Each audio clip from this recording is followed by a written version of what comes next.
Ito'y ginawa niyang isang babae at dinala niya ito sa lalaki. Sinabi ng lalaki, sa wakas, narito ang isang tulad ko, laman ng aking laman, buto ng aking buto. Babae ang itatawag sa kanya sapagkat sa lalaki siya'y tinuwa. Ito ang dahilan kaya iniwan ng lalaki ang kanyang ama at ina.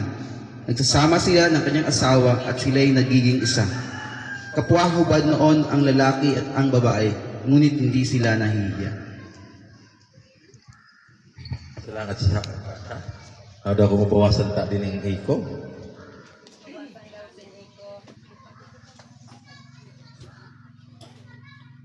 Ang Biblia naghahayag na ang lalaki ang unang linikha ng Diyos at pagkatapos linikha rin ng lalaki ang babae para sa kanya lalaki.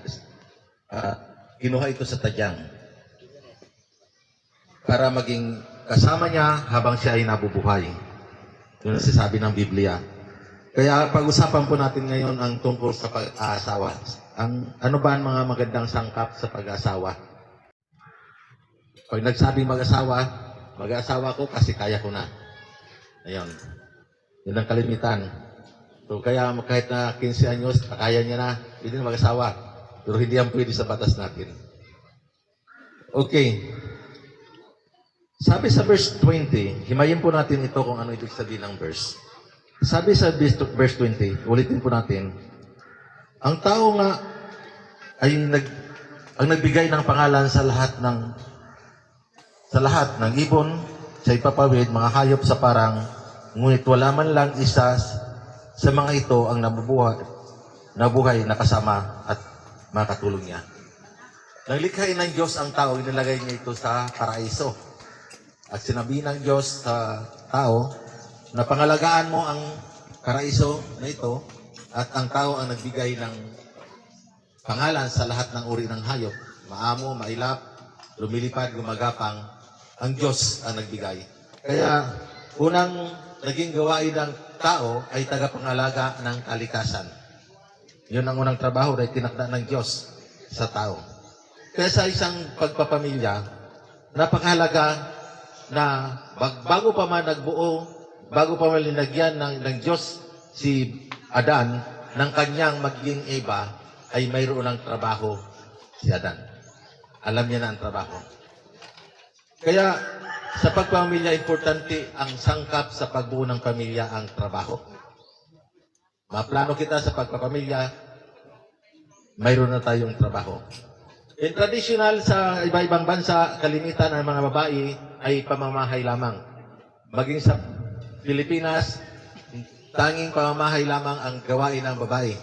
Subalit nagkaroon ng pag-evolve ang panahon, ang lalaki at babae nagtutulungan na sa hanap buhay. Parehas na sila nag-i-income. So yun ang naging takbo ng panahon natin. Kahit sa ibang lugar, sa ibang bansa, ganun na rin ang nangyayari. Kaya importante ang pagtatrabaho. Pangalawa, ang tahanan. Mag-upo daw po kayo. Saan? At sabi sa verse 22, at sabi ito, sabi ng lalaki, sa wakas, darito ang tulad ko. Laman ng aking laman, buto ng aking buto. Babae ang tinawag sa kanya, sapagkat sa lalaki siya nagmula. Dahil dito, iiwan ng lalaki ang kanyang ama at ina, magsasama sila sa kanyang asawa at sila'y magiging isa. Ibig sabihin, Marvin, magbubukod kayo ng dalawa ng sarili niyong tahanan. Kultura, balikan po natin ang kultura ng Pilipinas. Kalimitan ng kultura ng Pilipinas, hanggat kaya sa loob ng tahanan ang pamilya na binubuo niya, inaakupayan ng ama. Kalimitan yan.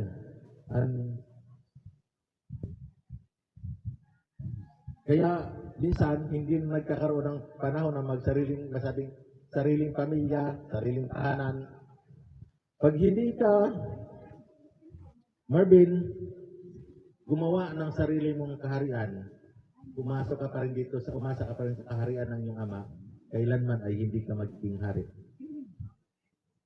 Ibig sabihin, hindi ikaw pa rin ang masusunod sa iyong pamilya dahil nakapisan ka pa rin sa iyong mga magulang.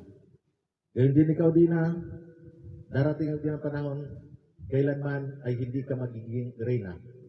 Dahil kung nakikisan ka pa rin kayo sa inyong mga magulang, hindi ikaw ang masusunod sa pamilya, kundi ang iyong mga magulang pa rin. Kasi saklaw pa kayo ng kanilang autoridad. Pag nagbukod na kayo, magsarili kayo ng tahanan, doon ka pala makasabi, Marvin, ang aking batas ang masusunod. Doon ka pa rin makapasabi, Dina, na ako ang reyna ng tahanan ito. Kasi mayroon kayong sarili niyang kingdom sa diri niyong pamilya. Importante sa pag-asawa, nagdaan ang tao dahil sa intimacy and sexual union. Importante sangkapan sa pagpamilya. Pag di lalaki, di babae, huwag kayo magkait sa isa't isa. Yan ang dahilan kaya humahanap si lalaki ng iba, gayon din si babae humahanap ng iba, dahil absent ka minsan sa pamilya. Dahil sa busy sa trabaho, busy sa gawain, na-absent na yan. Isang bagay yan ay dinisenyo ng Diyos na habang ginagawa natin ng babae ng mag-asawa yan, ay sinusunod nila ang purpose ng Diyos na magpakarami at tagbo ng pamilya. Pero kung i-absent niya sa pamilya dahil sa isang mag-asawa, dahil sa maraming kadahilanan, diyan nasisira ang pamilya. Ay sa verse 25, ang sabi, kapwa sila hubad noon, ang lalaki at ang babae, ngunit hindi sila nahihiya sa isa't isa. Literally, hubad sila noon. Nung nagkasala si Adan tapos iba, doon nila namalayan na sila ay may hubaran. Hubad pala sila. At sila